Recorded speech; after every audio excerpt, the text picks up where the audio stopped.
righty, again with the incredible intro. Greetings and salutations, everyone. My name is Kiorkof, and welcome to our Saturday afternoon live stream for the 2024 fantasy football season. Again, I'm going to be answering all fantasy football related questions over the course of the next hour plus, trying to help you guys out with your upcoming draft, or if perhaps you've already drafted, giving you guys a couple of my thought processes on the team that you've built, how to potentially improve it, and how we can continue on so we can capture 2024 fantasy football championships. Again, as we progress throughout today's video, we may go ahead and do a live draft where I just draft by myself, in one of Underdog's potential best ball leagues, if you guys want to watch me do that, or we could potentially participate together in a draft, get experience in that regard. But either way, again, I do appreciate y'all coming out already. The live chat is already starting to move. If you guys do ask a question in the live chat, do me a favor and please include your scoring format so it makes it easier for me to answer said question. Additionally, if your format is a little bit different, perhaps it's a 3 wide receiver league in comparison to a 2 starting wide receiver league, it makes a huge difference. Super flex, stuff like that. Anything that gives me more context regarding the league that you're in, the scoring format, all that kind of jazz, include it because it'll absolutely help. And even if you have to include it in multiple messages, I will rewind and I will go find all of the context so that we can set ourselves up to answering the question to the best of my ability. So I saw Cracker in the chat was saying he has a draft in an hour. Yeah, there's many familiar names in the chat. David Waters was in here. David, again, hope you're doing well. Longtime viewer of the chat. Okay, let's see here. What do we have in these questions, shall we? All right, Chris B, the RD. Again, another one of these familiar names. Chris, how you doing? Chat in Dynasty, would you rather have Brian Robinson and Jalen Warren, or Ricky Pearsall, or Jermaine Burton? I think okay, look, in the Dynasty format, I think it purely is going to be relying on what kind of depth you have at both positions, because technically, right, as soon as we figure out what's going to happen with Brandon Ayuk, eventually Deebo Samuel, Ricky Pearsall should be the guy that remains as one of the top 2 receivers of a Kyle Shanahan offense going forward, right? And with Brock Purdy could eventually end up being the number 1 there. Jermaine Burton, again, when T. Higgins leaves next year, he should be the number 2 receiving option of the Cincinnati Bengals. He should be technically that, T. Higgins value, or at least, Tyler Boyd value over the course of the last couple seasons. I'm expecting him to be the T. Higgins value, primarily because going forward, we'll see a lot more Jamar Chase in the slot position in the absence of Tyler Boyd. But yeah, I think this is very much so depth related. And again, wide receivers in terms of longevity are just so much more dependable. Seth says, yo, drafting first in a 10-man league, full PPR. Any tips, thoughts on the second and third picks? In a 10-man league, I think you're bound to get a really good team regardless of how you want to approach it. Obviously, it's between going Christian McCaffrey, Tyreek Hill, Breece Hall with your number 1 overall selection. Just depends on how you want to approach it. I'd probably go McCaffrey there. As for your second and third round selections, you can go about it in multiple ways. I think your second round selection or third, one of the two has to be a wide receiver. As for your third player selected, it could be Laporta in a full PPR. It could be Josh Allen, and it could be a running back. It just depends on what is available and what you think you can potentially get in return in the following 4th/5th rounds. But yeah, I'm comfortable with any of those kind of draft navigation/strategies that you want to employ. Let's see here. Sam Bam 68 says Vidal worth a look, should be heavy on offense. I mean, so Vidal could get himself more utilization within the Chargers offense if in fact we're in a scenario in which, of course, one of the two, specifically Gus Edwards or J.K. Dobbins, is going to miss any sort of time due to an injury. If that is going to take place, which again, both of them have a long storied injury history, themselves, it's possible. But I would say that he's more of someone that you're holding in a league in which you have a very deep bench. If you have like 8 to maybe even 7, 8, or 9 bench spots, maybe we can hold on to him. But outside of those scenarios, oftentimes we don't have the luxury with like 5 or 6 man benches to be able to hold a player of that caliber and just wait for him as a lottery ticket. Eric says, okay, so he's talking to somebody else. Moving on. Captain Crunch says, full PPR. I'm in a 10-team league. Drafting at the number 9 spot. Who do you like the best? AJ Brown, Garrett Wilson, or Puka Nacua? Also, which running back to pair with Barkley, Gibbs, or Taylor? Thanks. Out of the 3 receivers you mentioned in a full PPR, I'd probably go with Garrett Wilson, number 1, AJ Brown, number 2, and Puka Nacua, number 3. As for the following pair of running backs that you can associate them with in your second round selection, I'm comfortable with any of the 3. in a full PPR format, probably more comfortable with the idea of going. I mean, under the assumption that Gibbs is healthy, Gibbs would be number one. But if he's not, then, Taylor, Barkley, Gibbs in that order. Or even if honestly, I wouldn't even mind Gibbs ahead of Barkley in some of these scenarios. Just depends on how risk averse you are with the potential of that hamstring. Again, I think he's going to be at 100%. He's a younger player. He has, obviously had an injury of the same sort last season, missed 2 weeks throughout the regular season. Returning was still great. So I think worst case scenario, if you get out of this pairing of getting Garrett Wilson and Barkley, I think you're comfortable. But if you're getting, Garrett Wilson with Gibbs or Taylor, you're in a perfect spot. Anthony Torres says 6 pick in a 10-team full PPR. Who am I taking? Or who am I taking? Who are you taking? Okay, so under the assumption that Christian McCaffrey is gone, Tyreek Hill is gone, CeeDee Lamb is gone, Breece Hall is gone. Additionally, let's say, okay, you know what? Let's say worst case scenario happens. Let's say CeeDee Lamb and Jamar Chase don't even go in this draft before your selection. Let's say McCaffrey, Hill, Hall, Amon-Ra St. Brown, Jefferson are taken. Then you are left with Lamb, Chase, Bijan. I'm comfortable taking Lamb. I know the deal is going to get done there for sure. Jerry Jones is stubborn, but he always pays at the end of the day. So I'm not too worried about that. I'll take Lamb there very comfortably at the 6th overall position. Now, if Lamb and Chase go ahead of you, easily you're taking Amon-Ra St. Brown at 1.06. Or I'm even comfortable taking Justin Jefferson there in a full PPR. AK says Tyreek is the best player in the league. He is. I mean, technically, offensive weapon-wise, he is. Yeah, he is. It's not even close. He makes Tua so much better, it's ridiculous. Would you draft Achane at his current ADP? What's his quote-unquote current ADP? Does anybody have a number on that so that we can relay that? All right, I scrolled down a little bit here, so I'm going to try to see where the heck did we go. Okay, AK says, hey, Andrew, I've been watching you and been subscribed for 4 years. Thank you very much for the support. AK is a fantasy football. Okay, all right. Thank you, guys. I appreciate it. Yes, if you guys could, it'd be greatly helpful if you guys could click the like button. I greatly appreciate that. Thank you. All right, let's see here. Yusuf, what's up? Yusuf, how's it going? Long time no see. Says, hey, Andrew, I drafted in my 8-man league. Okay, very well. Half PPR. My quarterback is Hurts. I have Bijan and Breece. Okay, all right. Devontae, Waddle, Kincaid. I have Kenneth Walker, Tank Dell. Thoughts? I mean, Yusuf, brother. I mean, I don't know what to tell you. You've got 2 of the 3 best running backs. You've got a top 12 wide receiver in Devontae Adams. You have Waddle, who technically is like top 18, 19, 20, but has the potential based on what he's produced over the course of the last 2 years to potentially being a top 12 wide receiver in fantasy. You have Kincaid, who's top 5. You have Jalen Hurts, who's top 2. You have Kenneth Walker, who's top 15. Tank Dell is a top 30 wide receiver. Like, again, when you're in an 8-man league, you're going to have an all-star team. But in the case of your specific draft year, Bijan and Breece carrying you to the promised land, I'm more than happy. Good luck. Actually, no, good luck to everyone you're playing this year, because obviously they're going to be dealing with a lot every time they face you. Seth says, then back again, 12th pick in a 14 league full PPR. First 2 picks go RB and wide receiver. I think it's very dependent on what's available. But I think balance is probably the best plan of action, especially considering a 14-team league. Depending on what you go first or second, I think is irrelevant. I think it's just a matter of who you want on your team. But yeah, I think balance of going RB wide receiver is definitely the great plan of action there. Greets and Sal's out of baby Teddy. Let's see here. Rich Rodriguez says, all right, dude, did you get greetings and salutations from Demolition Man, LOL Stallone? And I did not. Maybe cheesy now, LOL, but also, yeah, no, I did not get it from there. I originally got it from another YouTuber that I've been following for maybe the last, I want to say the last 12 or 15 years, something like that. One of the primary inspirations for me even starting my channel was this guy that says greetings and salutations a lot. So I took it there, and it served me relatively well in terms of my intro.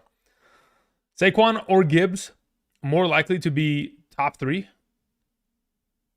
I would say Gibbs is more likely to be top 3, especially if that receiving game starts to hit. Okay, so we had a couple super chats sent in. I want to go ahead and address those. Diego, thanks you for sending in the super chat. Diego says the following. Sup, Andrew?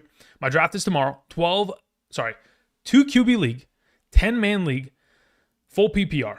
Already have Breece Hall, Joe Burrow, and Jamar Chase. I have Marvin Harrison Jr., Nico Collins, or Kelsey in round 2 available. Daniels, Kenneth Walker, or Kincaid in round 5. Okay, hold up. So you already have 3 keepers, which are Breece, Burrow, and Chase. So we obviously need to address wide receiver in my mind. If I'm in your current position, round 2, I'm looking for that Marvin Harrison Jr. If in fact you can get that second quarterback of Daniels in the 5th, I think it'd be a great investment. Considering it's a 10-man league, you could end up waiting and taking Kincaid in the 5th and instead investing in quarterback a little bit later, potentially going after Jared Goff in round 6, maybe Kirk Cousins, depending on what is kept or available within the league. I'll leave that to your discretion, but as it currently stands, yeah, let's try to get that wide receiver in round 2, regardless of who it is. If it's Marvin Harrison, let's take it. If it's Nico Collins, let's take it. And then otherwise address the quarterback in the 5th when you're available to do so. Otherwise, wait a little bit, take Kincaid, and let's go get a quarterback that may not be as mobile, but certainly just is a solid quarterback too. Not going to get injured. It is going to be a consistent volume of points every single week. Thank you for the super chat. Let me go ahead and answer the next one here. Stephen Drakes says, good to see you, my brother. Thank you, Stephen. Again, you've been around the channel for quite some time. I greatly appreciate the continued support. Rock Out with a super chat says, my bad team quarterback. Okay, my bad team. Okay, here we go. Says, quarterbacks Burrow/Purdy. My running backs are Pacheco, Kamara, Brian Robinson, Ray Davis. My wide receivers consist of Hill, Debo, Devontae Smith, Amari Cooper, Brian Thomas Jr., Jalen Polk, McMillan. I'm assuming McMillan is the wide receiver for the Tampa Bay Buccaneers. He was drafted out of Washington. And then tight ends are Njoku and Musgrave. Is this a bad team? Look, you started with Hill, then you went with Pacheco. In the 3rd round is the Debo Samuel, perfectly fine there. 4th round probably got Devontae Smith. 5th round went back into the running back conversation and picked up Kamara, which is great, especially if you're playing in a full PPR. Then you end up getting Burrow in the 6th. I don't think you need Burrow and Purdy, but I digress. You get Burrow in the 6th, Njoku in the 7th. Well, actually, no, you get Amari Cooper in the 7th, actually. Njoku in the 8th. I don't have an issue with this team at all. I mean, the primary strength of your team is your receivers. I mean, you invested enough in them, 3 of your first 4 selections were receivers. And those are guys that I'm willing to hang my hat on, absolutely. So I don't have an issue with this team, Rock. I don't know what your primary issue is. Perhaps it's running back, but I think Pacheco and Kamara will certainly get the job done considering they're both. I would say Pacheco, it may be over. Is it going to be? I'm not even being hyperbolic. I honestly think he's going to catch the ball 60 times this year. And in a full PPR, that's going to be crazy. Mountain Dew Baja Blast sent in a super chat. This is not an ad, by the way. Moving on, it says, Jonnu Smith is a sleeper tight end. Do you see Gesicki the same? All right, so here's the thing about Mike Gesicki. Mike Gesicki, by far and away, is the most talented, I'd say, tight end that the Cincinnati Bengals have had in Joe Burrow's entire tenure there, right? They used to have, CJ Uzomah. They brought in Irv Smith. He never did anything. Last year was Tanner Hudson with Drew Sample. They really haven't had talent at the tight end position there. Yet they've still had a decent production in terms of top 24 tight end producers. If Mike Gesicki is utilized within the slot receiving role, because he is not a tight end, he is a receiver. You have to line him up out wide. If they line him up as out wide as such, great. But those are only going to be in scenarios in which Chase is not on the field playing within the slot position. You'd have to have Chase on the outside and Higgins on the outside, and then Gesicki on the slot Z role. I don't know if that's how they want to approach their offense going forward. If they do, great.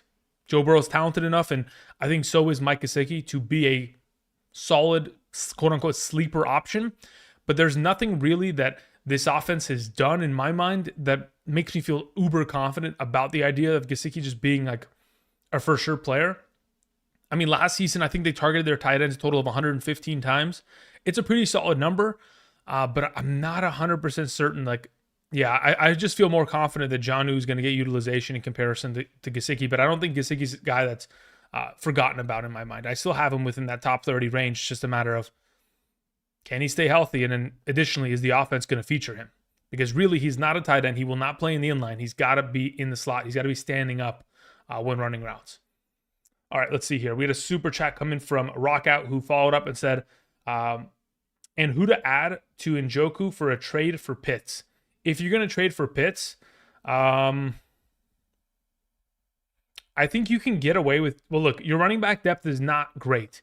So in order to do so, you'd probably have to take Njoku and probably one of your receivers, preferably like a Amari Cooper, and then try to move him. Now, trading two, Cleveland Browns to a singular team may not be as appealing for someone, but I think outside of that, I wouldn't be trying to make a move. I think those are the only two that I'm willing to, get rid of in order to bring in a talent like Pitts. There, rock out. Thank you.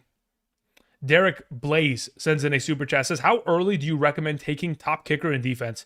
I think it depends on your scoring format. If you're playing in a standard league where kickers get, let's say, for example, 1 point per, point after touchdown made, so PAT. If you get 1 point per PAT and you get 3 points for any field goal that is less than, or any field goal that is less than 40 yards is 3 points. And then anything above 40 yards, 40 to 49 is 4 points, 50 plus is 5 points. If you're playing in one of those leagues where it's not any crazy numbers and you're not adjusting, how many points you get for a pick six or a kickoff return or anything like that, the earliest that I'm willing to take it is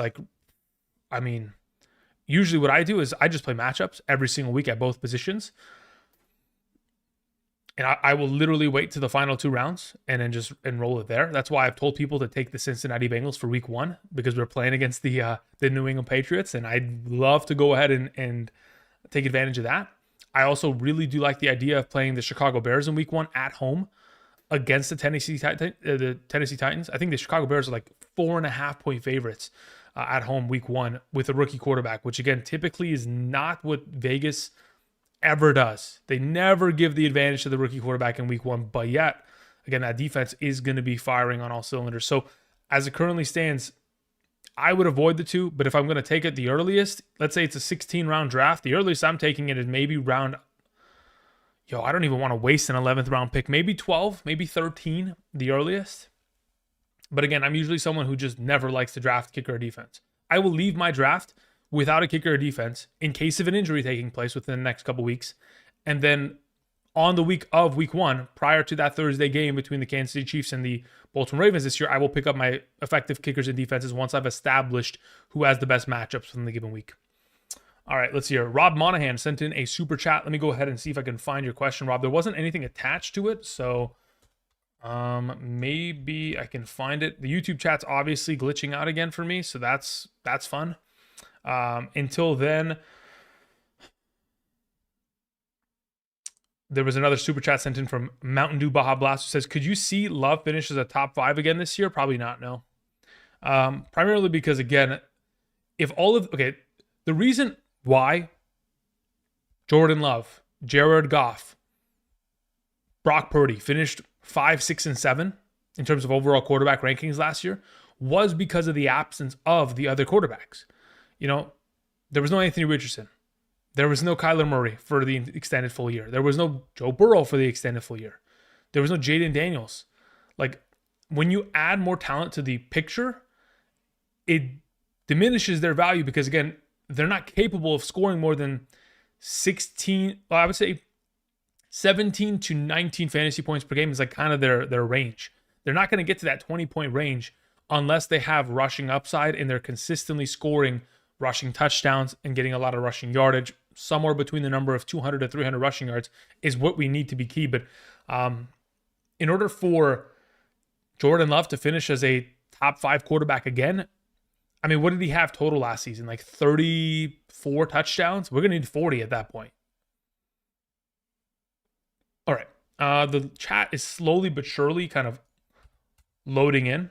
I still don't have it. Okay, let's see here. I'm going to try something really quickly. I need to go and open up my own stream elsewhere. Okay, let's go to my own channel because obviously I can't even see anything going on. All right, I'm going to click the like button on my own video. I'm number 43. Yeah, the chat's just broken. You guys see this, right? I'm not the only one. What if I go to live chat? Nope. Chat's just broken. Why is it like this? Can YouTube just lock it in for one day? It's ridiculous. LA Made 99 sent in a super chat. Says flex one. Oh God, flex spot week 1. Says Pickens or Malik Neighbors or Najee Harris. I haven't even gotten to. I don't even know who the Pittsburgh Steelers play in week 1. I'm gonna be totally honest. I haven't even looked there yet. So as of right now, no clue. If I was you and Jaylen Warren's going to be missing, I'd highly consider, Najee Harris in that scenario. If in fact we're not going to have a missing Jaylen Warren, it's probably Malik Neighbors at that point. All right, so I'm just going to answer questions that I can see because unfortunately the chat is just broken, and I'll ask questions and I don't even get answers because unfortunately it doesn't load. Wow, that is, dude, why is it like that? Can I figure this out? I'm just going to have to, what I actually need to do is I need to take a screenshot of this really quickly just so I can send in a support ticket. Save. Yeah, I'm going to screenshot this so I can send a support ticket into Google because this is just, it's cooked. I mean, I can't see anybody's messages. All right, here we go. Finally it loaded in. Wow, that took forever. All right. So now that the chat is finally back, now I can actually find Rob Monahan's question maybe. No, maybe not. I don't know. Anyway, let's do this. All right. Now I can see the chat. Beautiful. Here we are. Nick B just said, let's get a draft going. Absolutely, in just a moment. Chris BRD says, the bearded one is so powerful that YouTube... yeah, they really are trying to nerf the stream. Watson or Brian Thomas? I'd probably rather have Brian Thomas Jr. Watson's injury history just bothers me. Let's see here. Having already 2 running backs and 1 wide receiver, being half PPR 12-man league, 2 wide receivers, 2 running backs, 1 QB, 1 flex. Who would you pick on the 4-5 turn? From Connor, Kamara, McBride, Richardson, Neighbors. You have 2 running backs and 1 wide receiver to begin with. If I'm in your scenario there,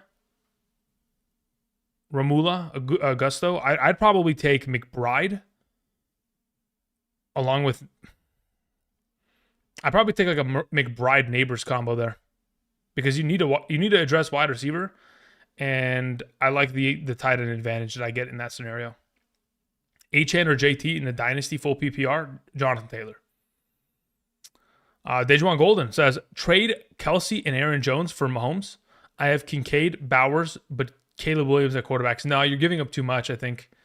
I think you're giving up too much. If it was a 6-point per passing touchdown league, I'd be okay with it, but otherwise you're giving up too much. All right, let's see. Can I find Rob Monahan's question? Because obviously it's not in the chat. Rob, are you still there? If you are, do me a favor, just type in the chat whatever your question was because it obviously didn't come through. Marvin Lewis in the chat says, I'm in a 14-team standard quarterback. Consists of Caleb Williams, Dak Prescott. My running backs are Etienne, Moss, Eckler, Davis, and Allen. My wide receivers are St. Brown, Kirk, Samuel, Tucker, Whittington. My tight ends are Ingram and Smith. Okay. Who do I trade for? Who should I trade and for what position to improve? Etienne, Moss, Eckler, Davis, and Allen. Your RB2 scares me because I don't even know who your RB2 is. In a 14-team league, I get it. Do we need to technically trade? I mean, I don't know how you're going to be able to trade to... That's the thing. Unless you're trading one of your top tier guys, like maybe you can trade Moss to the team that has Chase Brown and try to go get another established running back in case, Chase Brown does take over for Moss. But other than that, it's going to be tough to move considering the depth on your team is not great because, again, the 14-team format. All right, let's see here.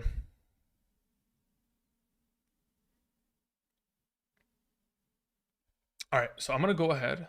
I'm going to open up a draft here, and we'll just draft together. I mean, hold up. So here's my question. Actually, yeah, you know what I'll do? I'll put together a draft. If, in fact, it fills up we'll draft. If not, then I'll just close it and I'll go draft by myself. But again, if you guys are interested in drafting alongside of me via Underdog Fantasy, this is the link. We can go ahead and establish that. It's a 12-team league. It's a best ball league. $3 buy-in. Again, if you guys want my all-encompassing rankings, all that kind of jazz, again, it's right here or in the description of the video. I say it on every video. You get the draft guide. You'll get the rankings for this month for your upcoming drafts. Then you'll get rankings every single Sunday morning for the remainder of the season. All you got to do is sign up using code Andrew and make a first-time deposit minimum of $10. Again, the only thing is you have to have never used Underdog before in terms of making a first-time deposit using somebody else's code, and you have to be eligible based on your location in the United States. If that is not something that is available to you, or if you've already signed up via my code or somebody else's code in the past prior seasons, you can also check out Patreon. There's all of this content and much more. Link is in the description. If that's something that you're interested in, great, fantastic. I'm more than happy to help. If that's something that you're not interested in, no problem. Just continue to support the channel, clicking the like button. I greatly appreciate it. Thank you. Okay, while that chat or the draft fills up, let's continue to answer questions. Let me go ahead and bring the live chat back up on screen. All right, Craig says, third pick in a 12-man half PPR.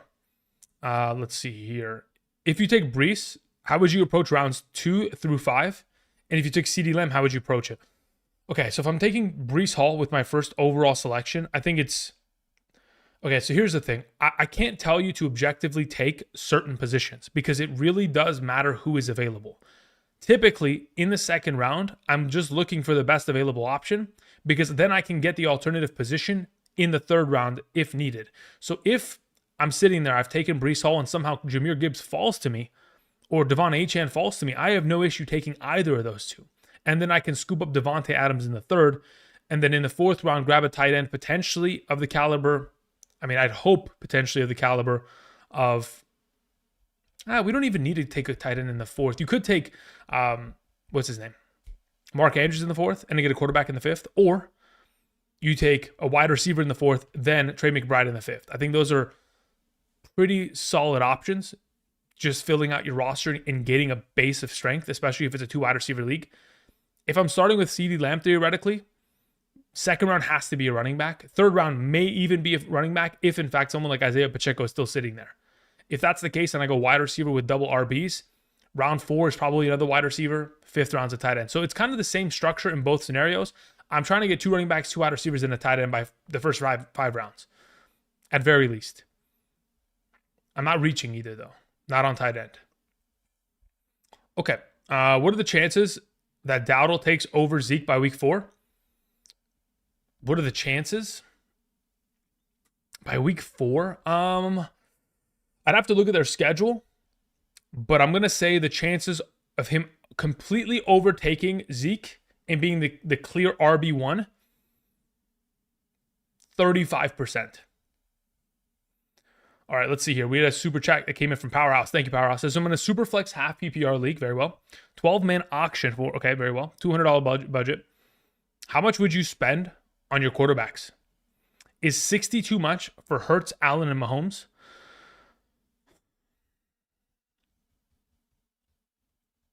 Yes, I think it is. If you're playing in a super flex format, if you're going to spend $60 on a QB, quite frankly, I don't know if you're going to be able to afford a top tier running back. Now, I know that the value will scale down. Like usually in a normal auction draft as it currently stands, like you're going to have to spend 50 plus, maybe even get into the high 50s, low 60s to get like a Christian McCaffrey or a Tyreek Hill with a $200 budget. And hopefully the running back and wide receiver positions, as they should, will scale down in terms of their value via bids. But if I'm going to spend $60, I wouldn't spend that much. You could, but then your second quarterback has got to be dirt cheap. Like the total contribution that your quarterbacks would have to cost you is 75 max. So your second quarterback's got to be a $15 buy at that point. So what I'm saying is your second quarterback's probably going to have to be, I'd hope maybe Tua is going to be $15. Otherwise, you might want to just wait and take 2 middle range. Like instead of spending 60 on Allen, Hurts, or Mahomes, you're spending far less for someone like Jordan Love and pairing it up with Jaden Daniels. Getting two quarterbacks that are going to be consistent across the board and will cost you a little bit less than the combination of having to get one of the top ones and then one of the lower end quarterbacks. Seth sent in a super chat, says, keep number 1 pick and draft Christian McCaffrey or trade 2, 5 and take Hall. Or trade 2, 5. What the heck is 2 and 5? Second round and 5th round? I need a little bit more context on this, Seth. If you could just type it in the chat, it'd be greatly appreciated. Okay, so before we go ahead and get the context to that, I'm going to go ahead and switch the screen to Underdog Fantasy. Again, if you guys are interested, the link is in the chat. We need 3 more players, and we are at a full go here to draft tonight. Let's see here. Seb in the chat says, what's up? Should I trade Josh Allen for Garrett Wilson and Jordan Love? I would, yes. Please and thank you. Jake in the chat says, I'm drafting from the 7th spot. I expect 2 of these 4 guys to be available. Brees, Bijan, Jamar, and Jefferson. I know you're high on Brees. If he is gone, who should I grab? Let's say you're in a situation in which Brees Hall is gone and so is Justin Jefferson.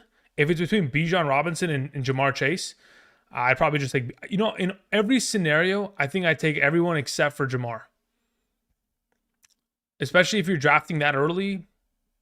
Still, we don't know the full context as to what's going to happen with Chase. I would just play it safe and I would just grab any of the other options. Brees, Bijan, Jefferson. If I was to order those 3 as of right now, let's say you're playing in a full PPR, I'll take Brees first, Jefferson second, Bijan third. If you're playing in a half PPR, I'll take both the running backs probably ahead of Jefferson. Of course, Brees being my preferred. One more spot available here. Again, the link is in the chat for those of you interested. Julian in the chat says, should I do Amari Cooper for Kenneth Walker?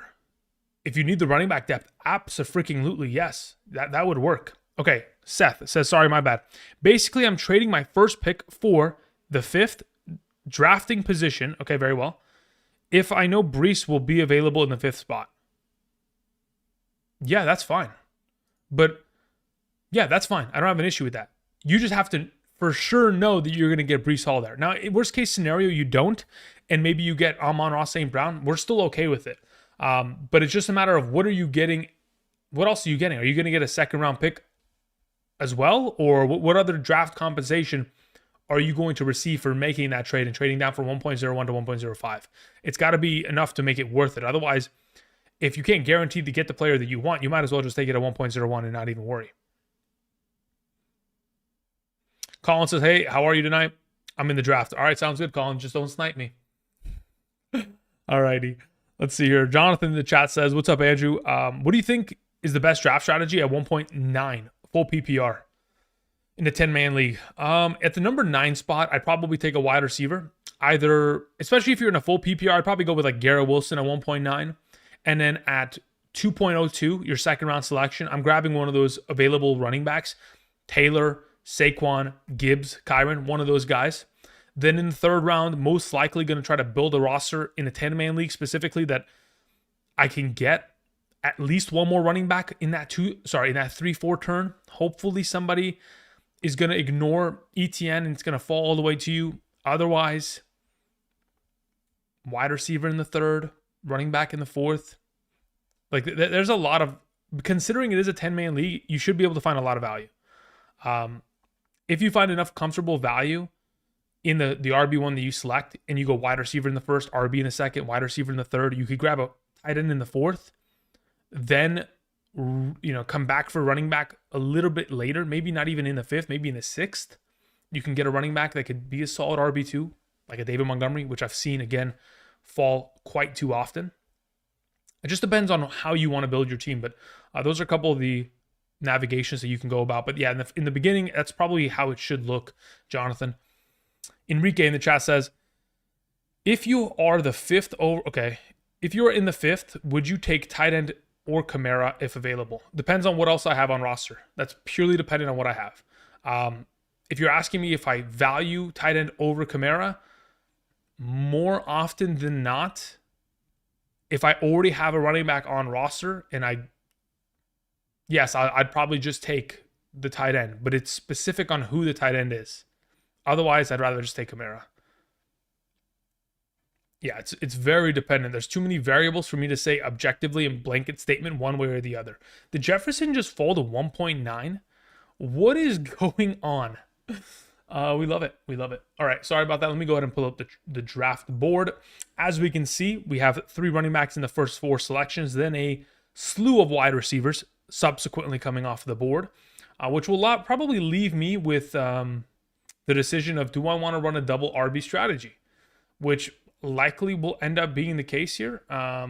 Yeah, as I anticipated, because quite frankly, from my perspective, if I'm playing in a regular redraft league, and we're not even talking about the idea of this being a, best ball. If I'm playing in a regular redraft league, I'm not taking Puka as my number 1 player. I cannot do it. I cannot stomach it. I'd rather just take the Jonathan Taylor and just let it ride. And I will take whatever else comes back down the board to me. But I cannot live with it. And I understand this is a best ball league and people are going to draft like 3 or 4 wide receivers to begin with. Can't do it. Can't do it. Not me. I won't be able to do it. Not with Puka. If I had anybody else, quite literally any of the other wide receivers that were on that board, I'd feel far more comfortable doing so. All right, let's see. Did Mr. John Monahan ever type again in the chat? I don't think he did. So we did see a couple super chats sent in. One from Mason Davis, who says, how do you feel about my team? Okay, Mason, I got to go find it though. Where is your team? Because it wasn't attached to the message. If you can type it in the live chat, that'd be appreciated. Rock out. Oh, am I on the clock? I didn't even realize. What just went? Saquon. Okay, I got to move out of the way here. Why is it every time I'm drafting, I'm in the way? Kyron Williams is still there. Pook. Yeah, I mean, at this point, I'll just take the Kyron and let's see what the double running back experience creates for us here. I'm going to scoop myself off to the side here in just a moment. So let's there we go. Or maybe, yeah, let's just leave it like that for now. Rockout says, got Houston as my defense, but I can get Cincinnati and Chicago. I mean, for week 1, Houston versus Indianapolis. Yeah, I mean, I'd rather just have Cincy or Chicago at this point. I don't want you to drop Houston for the rest of the season because I have the Houston defense ranked higher for the remainder of the season. But yeah, for right now, those are the defenses I prefer. Michael in the chat says, would you be okay having both Miami receivers? Yes, I have no problem with that. Charlene says, towards the both ends of the drafts, do you plan ahead? Because you have to wait 23. Yeah. I mean, look, here's the thing. When you're planning ahead, you just have to understand that. Okay, so here's the thing. You should always be thinking about what is coming next. Like, so already I'm sitting here. I've selected 2 running backs. I've put myself at the mercy of the best ball format of everybody taking receivers. So obviously, I'm sitting here and I'm thinking, all right, obviously I got to address wide receiver when it comes back to me in the 3rd. Right? I may have made a grave mistake by not selecting wide receiver. But I also have to take into account that right over here, Mr. Brian Norris, okay, Brian, if you're in the chat, welcome. How you doing? Brian Norris has to address wide receiver as well.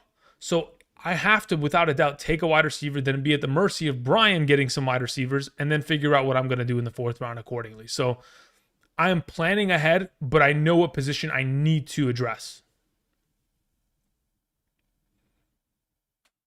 Esteban in the chat says, 3rd pick, I'm stuck between Hill and Hall. I don't think there's going wrong in either way. I think if you're playing in a half PPR, I'm very happy with Hall. If you're playing in a full PPR, I'm very happy with Hill. I think both decisions are, beneficial for you. Pollux in the chat says, hello from Pittsburgh, Andrew. I hope you're doing well. I am, thank you. Do you still have St. Brown ahead of Breece Hall in a full PPR? I don't know, let me check. Let's go check my most recent rankings. Where art thou? Draft rankings, full PPR, flex. I have Amon-Ra St. Brown still ahead of Breece Hall in a full PPR. Yes, that is correct. Amon-Ra is my number 4 player in a full PPR. Breece Hall is my number 5. Andrew Salas in the chat says, what do you think about the Lions defense this year? Not interested. The Lions defense, fantasy-wise, does not function properly. There are defenses in the NFL that are great, but for fantasy purposes, in terms of points allowed, turnovers, and touchdowns, they're just not efficient enough to be reliable for fantasy. So there is just like, again, there can be a great quarterback in the NFL, but they're not going to be great in fantasy football, and vice versa. There can be a great fantasy football quarterback like Justin Fields, but he's not great in terms of winning games and all that kind of jazz. So in that scenario, yeah, I don't trust the Detroit Lions defense. Okay, let's see here. Where art thou? Take care of that. Take care of that. All right. I'm looking for Mason Davis. It says, my quarterback is Josh Allen. Very well. Bijan Robinson is my running back.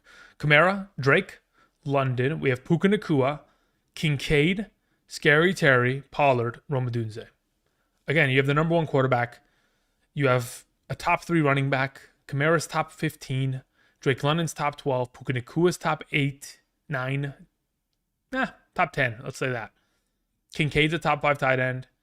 I think the flexible option of Scary Terry or Pollard are great. I don't have an issue with this team, Mason. It's a pretty well-built team there, Mason Davis. I just don't know how the heck you ended up getting what you got. Like Bijan, Puka, and London. London must have fallen a long ways. And additionally, still getting Josh Allen, probably in the 4th. That's a steal. And then you got the Kincaid stack in the 5th. I like it. Honestly, I do. Jalen Hurts and Josh Allen going this early in the 3rd. Honestly, I'd feel comfortable if the draft gets to me and there isn't a wide receiver that I like, I'll just take Sam Laporta or Travis Kelce. I don't even mind either of those two. At 3.11, I don't have an issue with that, especially in a 12-team league. All right, let's scroll down here. We took care of that. I'm almost on the clock. Let's see what's available, shall we? So in terms of wide receiver depth, we have Ayuk, which again is great. So is DJ Moore, which is probably what I end up taking here. Additionally, we have still some stud tight ends. I don't mind grabbing a tight end in the 4th. All right, so luckily, I still have pretty good wide receiver value. I'll take the DJ Moore here, and I will happily just keep it moving. I'm probably looking to grab tight end in the 4th. Or perhaps, is that a red herring? Am I just saying that so that Brian Norris doesn't, or maybe he does take it and gets baited? I'm happy with that. I will take my Devontae Smith. Look, here's the thing. I will tell you objectively, real quick, Travis Kelce is a very good selection here, especially based on the fantasy point projection I have him at.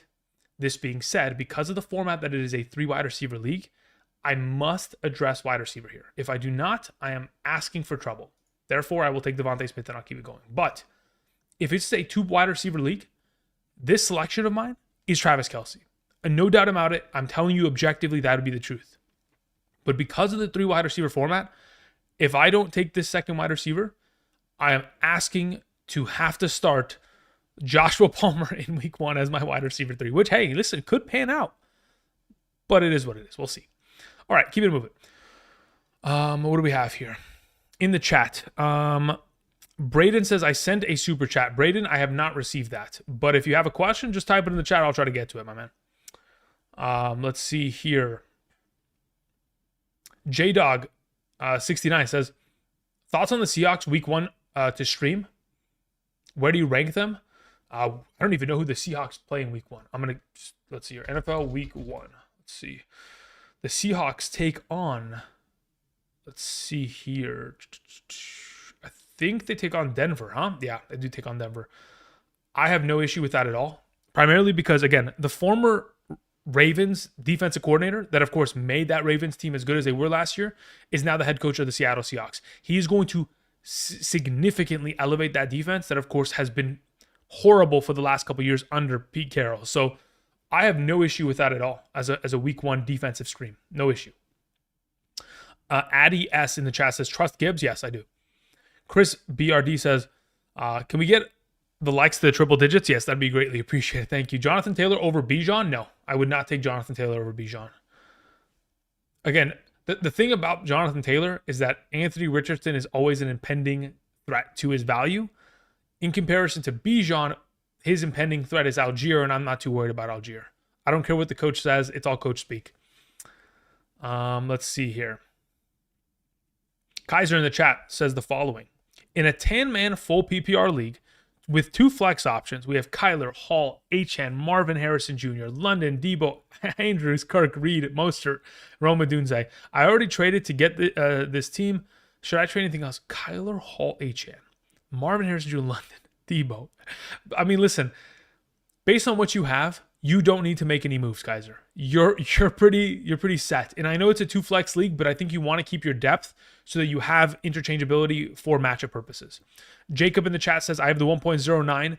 If the top 8 players are gone, and don't fall to me, who should I take in a 12-man league full PPR? Garrett Wilson. Rob Monahan. Okay, Rob, you could have just typed it in the chat, but I do appreciate the follow-up super chat, Rob. Says, I drafted 7th in a 14-man full PPR league. Any advice on draft strategy? I think balance is 100% necessary. So in comparison to a 12-team league where you can get away with this kind of stuff or double RBs, in a 14-team league, you cannot get away with it. So it is purely just a matter of balance. If I am you, I am most likely in a scenario in which I am starting wide receiver in this at 1.07, mainly because I don't anticipate to see Bijan available there. If he is, I don't mind taking Bijan there. Bijan or Jefferson, Amon-Ra, please and thank you. Those would be best case scenario, right? Especially in a full PPR, if you're able to get that Amon-Ra, Jefferson, Bijan in that order, great, we'll take it. In the following round, you need to get the alternative position. If you start Bijan, second round's got to be a wide receiver. If you start Amon-Ra or Jefferson, you've got to get a running back in the second round. Because those are going to be the pillars of your team. And if you're not grabbing the depth there, especially if the running back position is going to run out relatively quickly in comparison to the depth that wide receiver provides over the course of every year on average. So my anticipation should be balance within the first 2 rounds. Round 3 is the best available option. Primarily, whether it is running back or wide receiver is up to your discretion as to what is available in that current circumstance.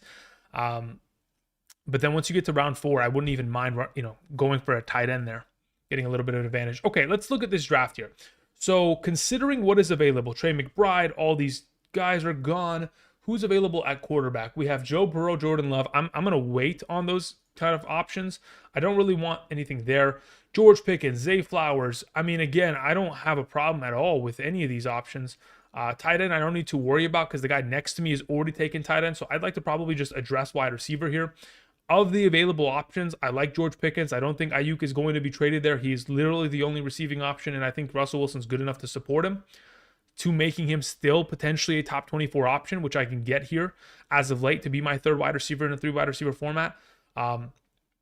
As the draft comes back to me, I could grab Flowers and make him my flex for the remainder of the season. Even Calvin Ridley, 2 of these guys that are going to be the respective number 1s of their teams in terms of total target share. Flowers is gone. So then it would probably be Ridley as the guy that's like the main for sure number 1 of his offense in comparison to the rest of the gang. So at this point, I'm probably taking Kincaid because I don't love what I'm seeing here because I know this guy specifically is going to come back to me. So I'll just take the Kincaid value here. I don't really want the quarterbacks because I can, potentially get one of those guys in the later rounds. I'll just build my team as this. Again, don't need a running back again because at this point, I'm going to be able to get a lot more potential value later on in the rounds. In a 6th round, Kincaid is a steal in my mind. All right. But yeah, if you have any extended question to my response, Rob Monahan, please do me a favor and just type in the chat and we'll continue the discourse. Okay, let me scroll down. Let's see here. Hardy O says, if Jalen Hurts drops to 3.11, where was Jalen Hurts? I mean, if he did, would I have taken him? Yes. If he had dropped that 4, I have no issue taking him. But again, the best ball format makes it very risky. Very risky. But you could absolutely still get away with it. KCD says, Andrew, do you like Pacheco or Kyron Williams at 2.05? I prefer Kyron Williams. I do. Let's see here. If I have Chase and Jefferson in round 1. Yeah, I mean, again, If you get either of the two, I'm happy with it, Casey, because they're both top 12 in my mind. I just think that Kyren has more potential for upside. Jake in the chat says, are you taking ETN over Pacheco in the second round? Like what happened in this draft? No, I will take Pacheco over ETN right now. Actually, let me think about this. Hold on, wait. No, I will take ETN. That's fine. In that scenario where he started Jamar Chase, yes, I would take ETN. I have ETN ranked higher. It's, 2 spots higher, which again, based on how I've projected them out on my projection model, if I had to check, it's probably like not even 7 points of a difference. So really, you could go either way. It's just a matter of what you're feeling at the time that you're like, all right, I feel more inclined to just take this player, or I have 7 different teams with ETN already. Let me go ahead and diversify and let me get a team with Pacheco. So if in case something terrible happens, injury related, I won't lose all of my team's values. Let's see here. Reaper 13 says, is your ranking JT Gibbs Saquon? Is LL from Patreon. Go check out my latest rankings video. I mean, not rankings video. Check out my latest rankings I dropped on yesterday. I posted it to Patreon on the homepage. Everything's updated. I also included Superflex rankings there. So if you're interested to get an idea, yes, it is JT number 1. Gibbs in a full PPR is ahead of Saquon. Otherwise, Gibbs is behind Barkley in a half PPR format. Okay, let me scroll down here a little bit. Poker View says, I draft at 1.1. Very well. What are your thoughts on taking the 3 number 1 ranked players at their positions? McCaffrey, Kelsey, Josh Allen. I don't have an issue with it. Poker Views, here's the thing though. If you take Travis Kelsey at 2.12, right? In the 12-team league, that's what I'm assuming, right? It comes back, you take him there. He needs to score over 225 fantasy points this year. If he is not capable of accomplishing that, the selection will not be worth the overall investment. So you'd have to be very confident in the assumption that he is going to be able to produce a high volume of fantasy points to that extent. In a half PPR, 225. In a full PPR, I'd have to throw it back into my model and get it off the top of my head. But it'd need to be a little bit higher for sure. But yeah, that's what you would need to expect out of him. But otherwise, I don't have an issue with Josh Allen at the beginning of the third. Otherwise, Josh Allen should always be picked in the third round. Always. Let's see here. Scrolling down, looking at some of these other questions. King Rye 13 says, can you rate my 14-team half PPR league? Sure. Dak Prescott. Is that Kirk Cousins, Kamara, Mixon, AJ Brown, Devontae, Hopkins, Lockett, Dobbs, Adani, Mitchell. We have Hawkinson and Ingram. Okay. I mean, at this point, looking at your squad, it's a 14-team league. I get where this went. So this went AJ Brown in the first round into Devontae Adams in the second round. Then eventually probably Kamara in the third. Mixon in the fourth. The only thing that scares the crap out of me of this team, King, is that it's old. You've got older players. And that definitely is riskier, for sure. When you have Kamara, Mixon, Devontae Adams, Hopkins, Lockett, you have older players. Aaron Jones. We are at the most injury potential risk possible. So that's the only thing that scares me in that scenario. Okay, I'm almost on the clock here. Raheem Mostert just came off the board. Again, the running back position is still of value to me. Something that I absolutely want to address. But I also want to take a peek at potential quarterback here. If, in fact, there is something that is in this 7th/8th round that is available and still of value. So of the available wide receivers / running backs, let's see here. Jonathan Brooks still there. I like Tony Pollard. I don't know if I'm willing to reach per se. I think, oh man, I really just don't want to leave. I don't want to leave Jordan Love up to grabs. I think I just take the Jordan Love and then I take either what. Yeah, I'm going to take the Jordan Love here. I don't want to leave it up to the risk of this bend here, Mr. Brian Norris yoinking him from me. So I will just take my quarterback and be happy with whatever comes back in the next round. If it does end up being a running back or wide receiver, regardless, that's going to be my flex player, and we'll just continue to build it. So getting back to this 14-team league, yeah, there's just a lot of age. That's the only thing that scares me, King. But otherwise, you've got players there, and if they can stay healthy, they're all ranked high for a reason. Guac is extra, says, I'm the number 9 drafts out of a, what does it say? I'm number 9 in my draft. Starts in 20 minutes, full PPR. Who am I expecting to draft? Guac, I would suggest you probably sit in a scenario in which you're either getting AJ Brown or Garrett Wilson there. All right, so as expected, Dak Prescott comes off the board. That's not an issue. I'm going to take my Tony Pollard here, and I'm going to be happy doing so as my flex, and I'm going to just take wide receivers later. I love Tony Pollard right now as my third running back. It is, that's something that I really like getting, especially when I can get it in round 8. It seems like a really, not even just seems like a great investment. I think it is a great investment, especially considering all that is tied to that offense. There's going to be a lot of passing and a lot of checkdowns. And from already what we have seen this offseason, Tony Pollard's getting the first crack at all of it. Okay, a couple of super chats that were sent in. I see one from Jorge Perez who says the following. Hi, Andrew. What do you think of my team? I have Hurts, Jordan Love, Kyron Williams, Kamara, Chase Brown, along with Devontae Smith, I saw Devontae and Mooney, and I said David Montgomery because I saw D&M. Sorry. Devontae Smith, Darnell Mooney, Rome Odunze, Josh Palmer, Rashid Shaheed, Mike Williams. We have Andrews and Juwan Johnson at tight end, 49ers defense, and Jason Sanders is my kicker. I realize I drafted 7 wide receivers. Should I drop any? Yeah, I don't think you need that many. Can you put Mike Williams in your IR? If you can, then I think that's probably best case scenario, and then maybe go pick somebody else up. Otherwise, Kyron and Kamara and Chase Brown. Yeah, you needed one more running back. I think the depth that you are lacking is, you've drafted one too many wide receivers. That's literally the only issue that's really in this scenario. Andrew Oliver sent in a super chat, says, help pick 5 keepers. Very well. 10-team league, half PPR. I have the 1.01 and the 2.01. Okay, cool. My quarterbacks are Trevor Lawrence and Brock Purdy. I have Achane, Hubbard, Dobbins, along with Diggs, Higgins, Watson, Kincaid, and Ingram. Keeping 0 QBs, I think. So of the available options you have to keep, if you're picking 5 of these players, Achane is kept. Kincaid is kept. Higgins, Diggs, maybe Purdy, but I mean, in a 10-team league, I think the only reason you would ever keep Purdy, if in fact you're in a scenario in which you know for certain other quarterbacks are being kept. Otherwise, you keep Ingram. So Achane, Kincaid, Higgins, Diggs, Ingram. If there's a lot of other quarterbacks being kept, I mean, you can still draft Purdy. Yeah, just keep everybody else because you still will have trade value out of Ingram as a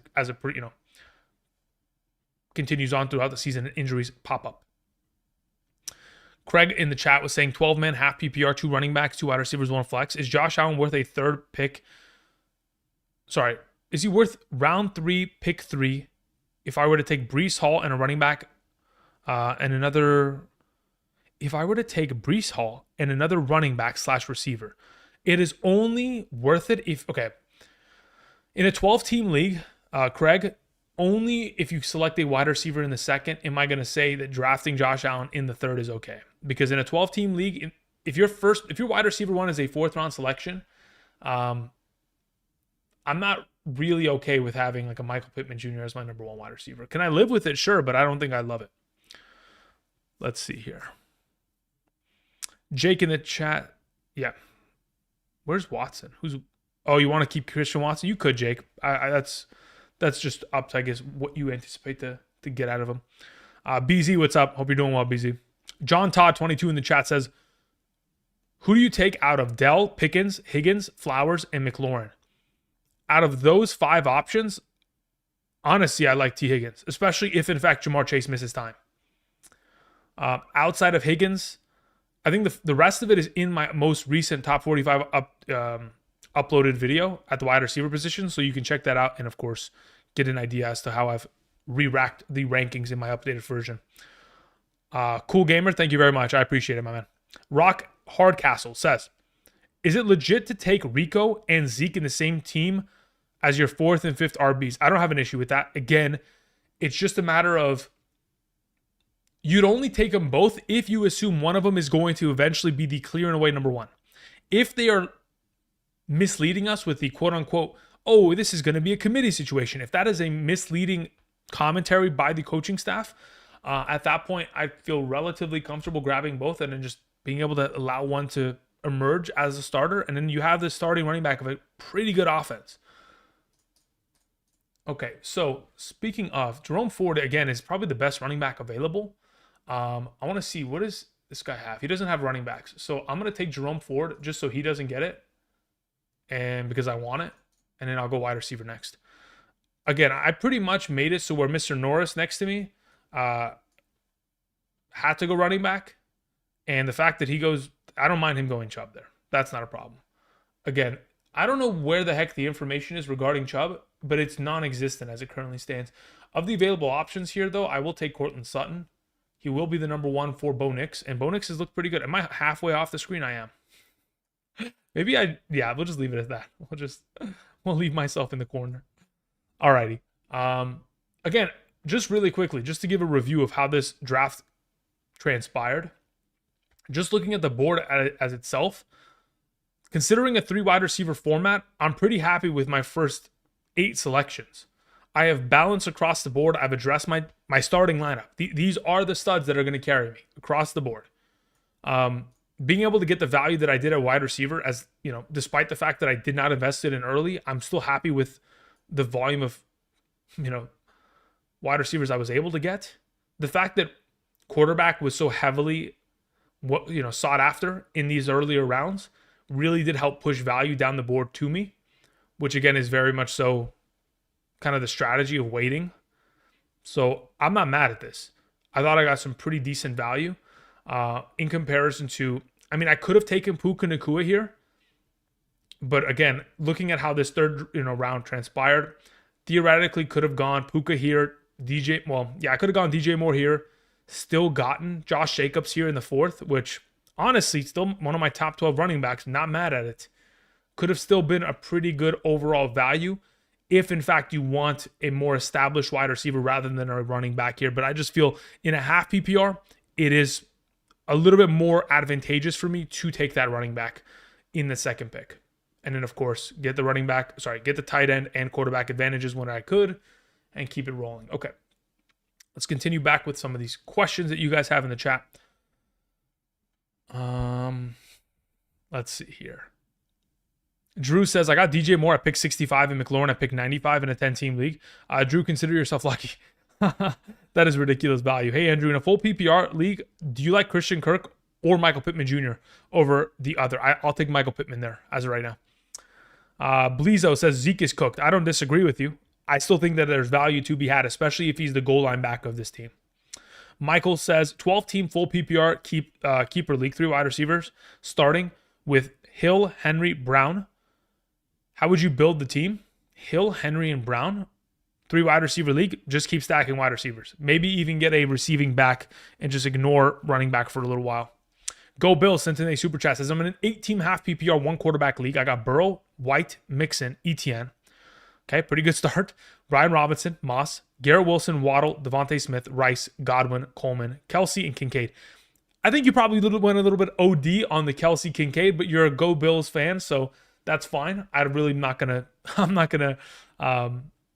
rain on that parade. But again, White and Mixon. Forget even Mixon. Burrow, White, ETN, Garrett Wilson, Jalen Waddle. You could either put Mixon or Devontae Smith or Rashee Rice in your flex. You could even put Kincaid in your flex when you start Kelsey. You have an 8-team league.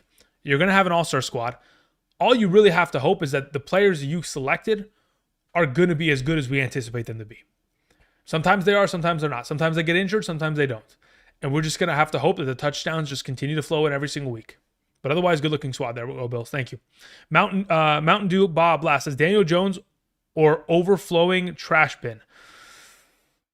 What are they playing, though? Am I playing this as my QB1?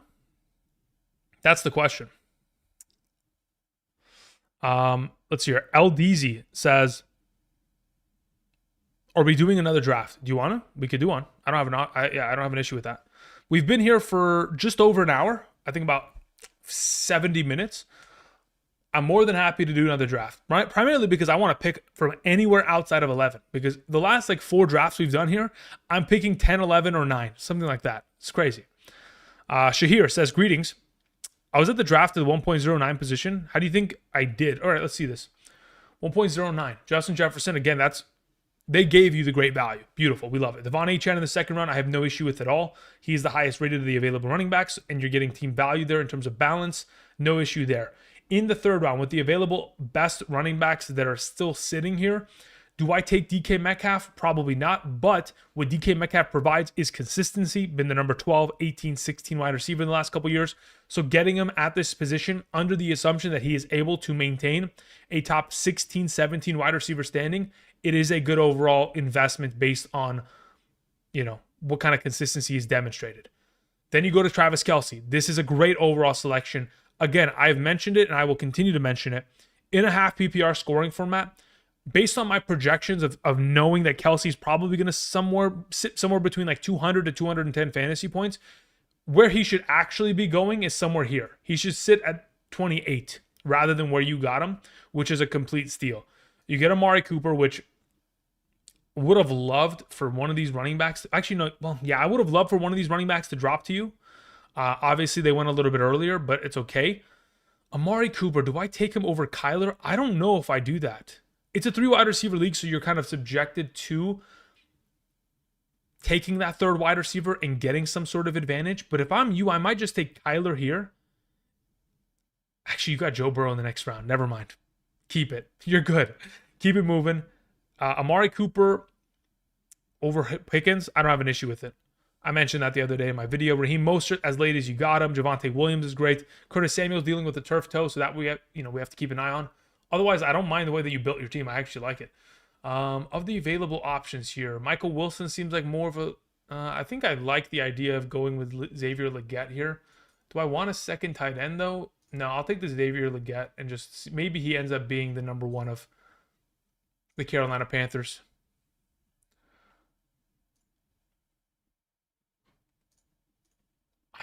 Okay, you know what I don't like about this best ball is that Taysom Hill is considered a quarterback. That's what I don't like. It's like, he doesn't play quarterback anymore.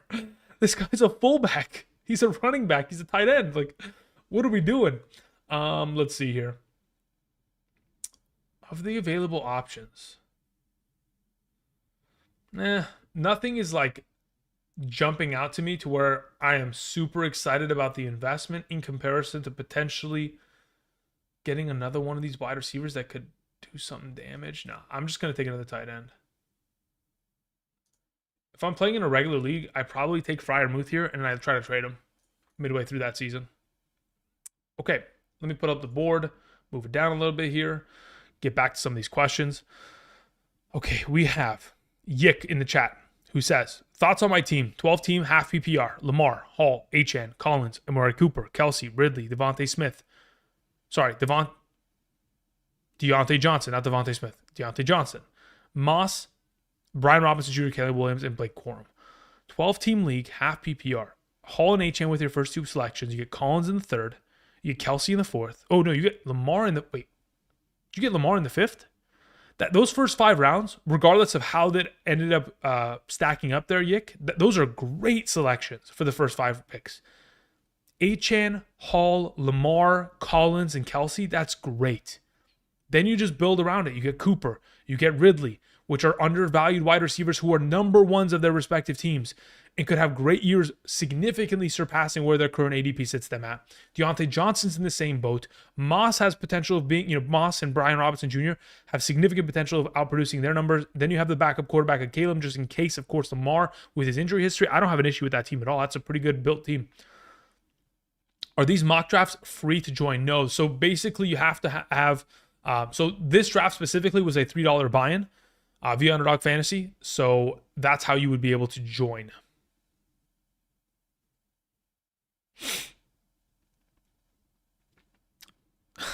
I see people asking, is this a money league? Yes, this is a money buy-in, $3 buy-in.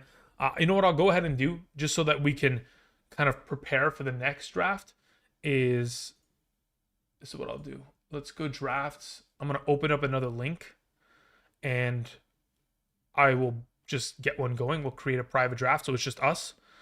Again, the way this works is, oops, sorry. Just so we're all on the same page, it is a $3 buy-in. First place gets 20, second place gets 9, third place gets money back. So if you're interested, I'm going to post this in the chat, and you can join. We can draft. This will be the last draft of the night, so if you are interested, please join ahead. Again, all you have to do is have an account with Underdog. Again, if you want my rankings for the remainder of the season, you've never joined before, use code Andrew, make a first-time deposit minimum of $10. You'll get the draft guide, you'll get the draft rankings, you'll get the subsequent rankings over the course of this month that are updated, and of course, you get Sunday rankings every single week for the remainder of the season. So that's something that, again, if you're eligible to do based on your current location, and of course, you haven't used the first-time deposit with a code before in the past, you can take advantage of that. And of course, join alongside of us. Thank you.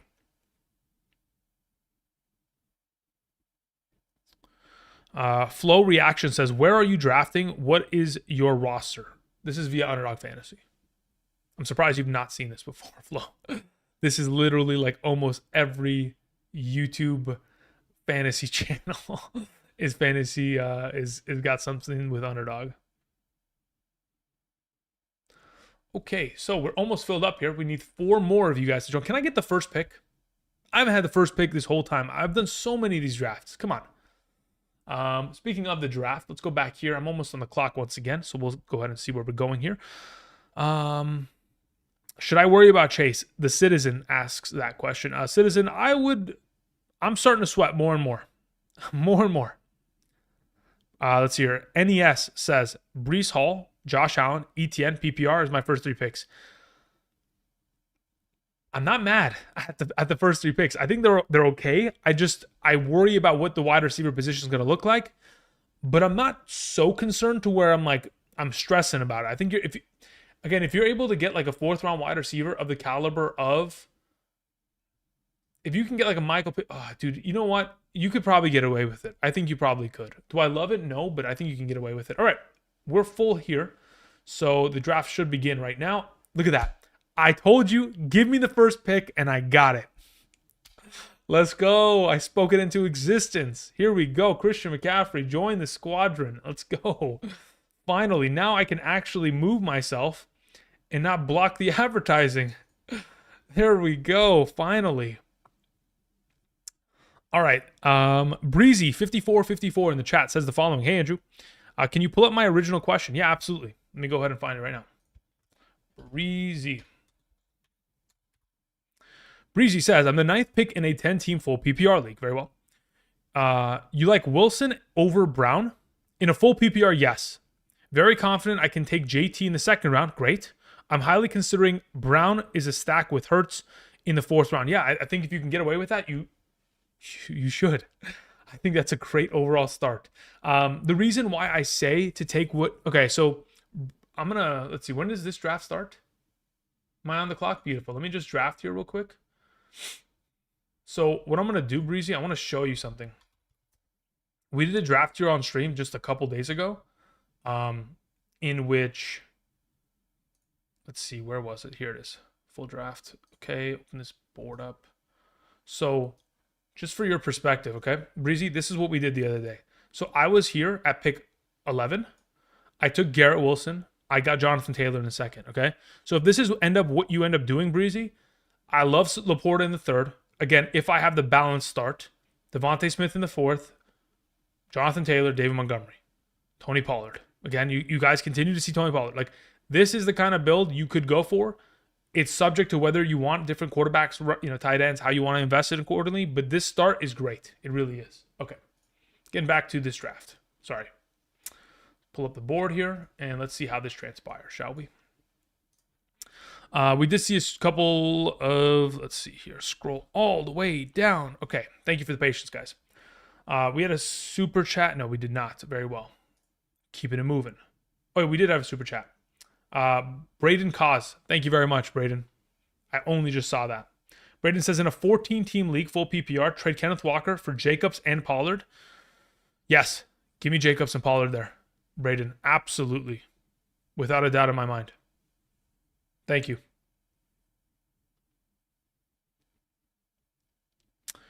Do we need to worry about CeeDee Lamb? I think the cause for concern regarding CeeDee Lamb is less than Jamar Chase. But do we need to worry about him? Let's say he's slow week 1. Let's say maybe he's slow the first 2 weeks of the season. But then by week 3, he's full CeeDee Lamb. Like, that's 20 points per week. Like, I don't even mind the first 2 weeks slump. It's not going to be an issue, at least in my mind. Flow Reaction says 10-team league, full PPR. Who do you like in the 7th pick? 7th? Okay, full PPR, right? Let me go pull up my full PPR rankings. So in the 7th, okay, so McCaffrey number 1.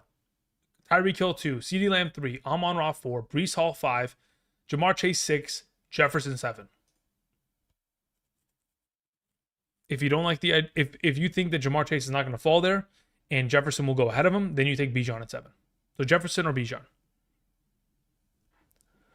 Okay, so someone had asked me earlier, Andrew, are you comfortable taking Josh Allen right here? Right here. If the wide receiver that sits here at 2.12 for me is strong enough, I'll take it. I don't care. And I'll build a team and we'll see what it looks like. But it needs to be it has to be a legit strong wide receiver. Like Devontae Adams would, you know what? Now that I say that, Devontae Adams is going to fall to me. But maybe somebody snipes me. We'll see. Anyway, Powerhouse Cincinnati Super Chat says Superflex both Caleb Williams and Jaden Daniels thoughts. I have no issue on that. So I've done a little, mocking myself for my upcoming Superflex leagues because the main leagues that I play in, like the priority leagues, are in fact Superflex, like all of them. So I've done a little bit of mocks in which I don't select quarterback early just to see how it builds out. Only in leagues, and based on my like home league history, typically we see 15 to 18 quarterbacks taken within the first 3 rounds, something like that, right? So if you feel comfortable, like let's say you pick in the beginning of the first round, like you take Christian McCaffrey 1.01. If you want to take Caleb Williams and Jaden Daniels at 2.12 and 3.01 to start your draft, I don't have an issue with that. You're addressing your positional needs. You still have, a top tier player at a, flex position, quote unquote, and you just approach going forward. Flow Reaction says, if I went Jefferson or Bijan in the snake draft comes back to 14, who do I select then? If the snake draft comes back to 14, so you're 7, it's a 10-team league, so that would be 2 point. Yeah, so got it. At 14, if you take Jefferson, I'm probably going running back in the second round. If I take Bijan, I'll probably go wide receiver in the second round. The only time I would ever stack Bijan with another running back in that second round is if someone of the caliber of Kyron is still available. Speaking of Kyron, off the board. Let's see here. Report says, first 5 picks in my 12-team league, Amon-Ra, Pacheco, Waddle, Hurts, Tank Dell. Ferguson and Bowers are my tight ends. All right, I don't have an issue with that. Amon-Ra, Pacheco is a good overall stack there. Again, you get positional balance. Waddle in the 3rd might be a little bit early, but again, if he plays like the Waddle that I just said he might be early. Look at this, 2nd round Waddle. Waddle has to literally finish top 12, guys. Look at this, 1, 2, 3, 4, 5, 6, 7, 8, 9, 10, 11, 12. He has to finish 12. So Waddle quite literally needs to score. He needs to get himself 75 catches for 1,300 yards and 9 touchdowns. That's literally what Waddle needs to do. Is he capable? Yes. But it's so sketchy. So sketchy. Waddle in the 3rd, and you get Jalen Hurts in the 4th. Tank Dell in the 5th might be early, but if he ends up being the number 1, then you've made a great investment. Let's see here. Palma says, I live in Connecticut. Unfortunately, not legal here. Yeah, so the only other... Oh, never mind. I'm on the clock. Hold up. Let's see here. Devontae Adams got sniped in front of me. Haha, good joke. Funny. Ha, ha, ha. So funny. Do I do it? Do I take... All right, so as it currently stands, I'll take the Pacheco here. And I'll probably go with one of these two. Considering I don't want to have to, this is probably the way. If it was Devontae Adams, I could have done it, but because it's one, who do I prefer? Let's see, you know what? Maybe Olave does it this year, huh? Man, Derek Carr is so... Let's just take Olave, whatever. I'm splitting hairs here. Derek Carr, Please, Saints, draft a good quarterback next year once you guys lose all these games. Please, do us all the favor. Please. All right, keep it moving. Let's see what happens.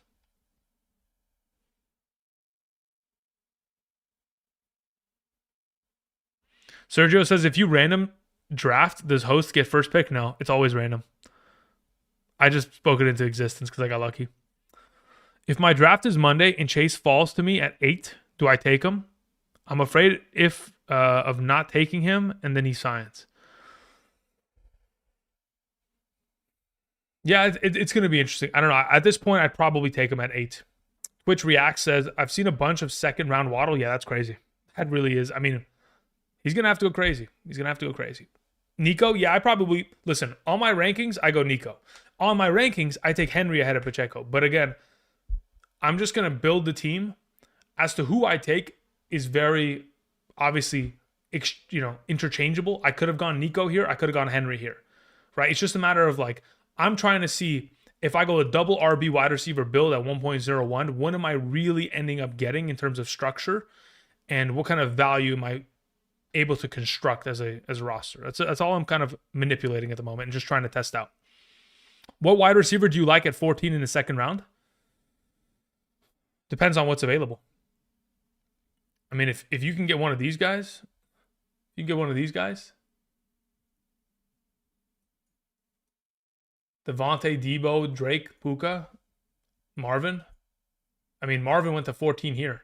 If you can get Marvin at 14, I'd be pretty happy.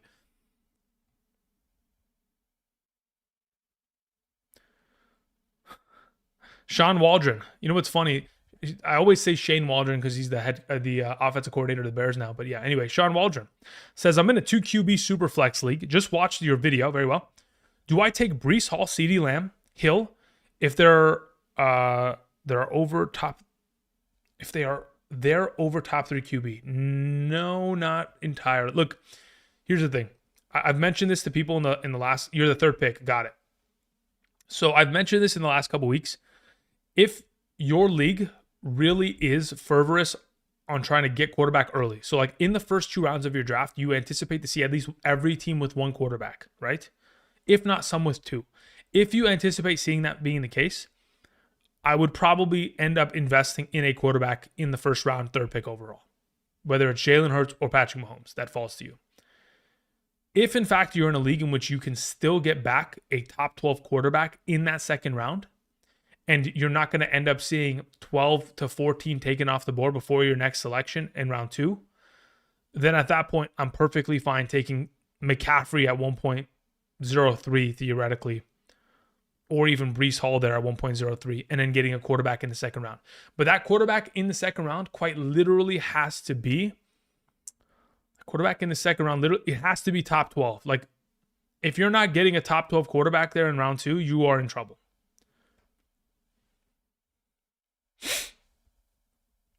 Okay, let's see here. Lethal Jake says, I got Marvin at 19th. That's crazy. Young says, rate my team 12 team. Okay, it's full PPR, 2 wide receiver league, 2 flex. Allen, Mondre, Najee, Jamar, Adams, London, Pickens. Okay, I see what you did here. Okay. Sauce God, here's the thing. Your running backs aren't the prettiest, but really where your team is going to live and die is by the receivers. Adams, London, Pickens, you have Kincaid, you have Jamar. I mean, your 4 wide receivers have to carry every week because your running backs, they're not the weakest running backs. They're both top 24 options, but the issue is they're not as touchdown, they're not going to be as touchdown friendly as some of the other running backs you could have theoretically gotten. But I see how you built the team, and I don't have an issue with it. You still have a top quarterback. You still have a top 5 tight end. Your wide receivers are your carries. You still have running back depth with Chase Brown, Trey Benson in case anything happens in those scenarios. Yeah, I don't mind it. Jacobs or Pacheco, full PPR. Really torn between the two. Tony, I like Pacheco there. Ness or NES says, which Chargers receiver are you taking if you had to? Joshua Palmer. Based on ADP currently, where he sits significantly behind Ladd McConkey, Joshua Palmer, every game that he has had where he has started for this team and there has been no Mike Williams and no Keenan Allen, he has been a 10 fantasy point per game kind of guy. Like he has been consistent for fantasy purposes. So if I was to tell you Lad McConkey when I have no idea what he is going to be or how this team is going to utilize him, but I have already gone ahead and seen over the course of the last 2 years what Josh Palmer is capable of, I have no problem going with Josh Palmer there. All right, let's see what we have available at wide receiver. T. Higgins is available. I love that. Tight end, Mark Andrews is available. I love that as well. Quarterback, I mean, I need to grab wide receiver because if I don't, it's quite irresponsible for me not to. But I would love to take that Lamar/Mark Andrews stack. At this position, I probably just take T. Higgins just to get my second wide receiver. And then I probably just take my Mark Andrews here at the beginning of the fifth because it really is just value I cannot give up on. Lamar, man, I'm just going to have to wait on that. We'll just take Mark Andrews here and we'll let it ride. Otherwise, I like the way that this team is kind of turning out. I'm able to get players that, quite frankly, I like and I want. And that's even with a double RB, within the first 3 picks, selection. Like theoretically, if I had waited on RB and I had not invested here, the best available RBs are Montgomery, Kamara, which are also really good. So if in fact I had gone Olave with Nico Collins here or Olave with Josh Allen, taking Mark Andrews here and then a Kamara here, very much so a capable construction theoretically. But again, it's all based on what your certain draft is going to kind of transpire into. We'll have to wait and see.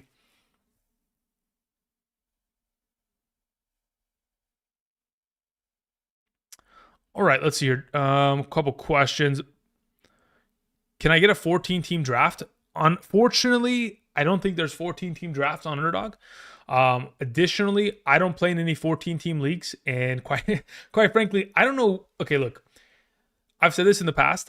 14-team leagues are so hard to put together because nobody really has 14 friends that they want to play fantasy with, or 13 other people they want to play fantasy with. That is so uncommon. But best of luck.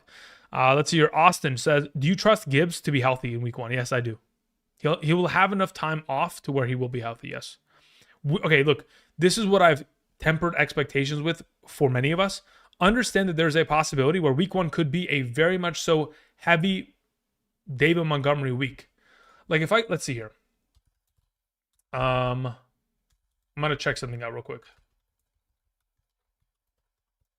Let me look something up, and then once I get the confirmation on it, we can extend this conversation. So when I go to the playoff game last season between the Detroit Lions and the LA Rams, just putting this into perspective, okay? In that game, David Montgomery, 14 rushing attempts. Jahmyr Gibbs had 8, okay? So if in fact, so in that game, by the way, still, both of them scored rushing touchdowns. Jahmyr Gibbs had 4 catches for 43 yards. David Montgomery had 1 catch for 11 yards. If, in fact, we see a very similar split in terms of David Montgomery dominating the workload of rushing attempts in week 1, do not be surprised because that's probably them still getting Jahmyr Gibbs fully back and kind of ramping him up.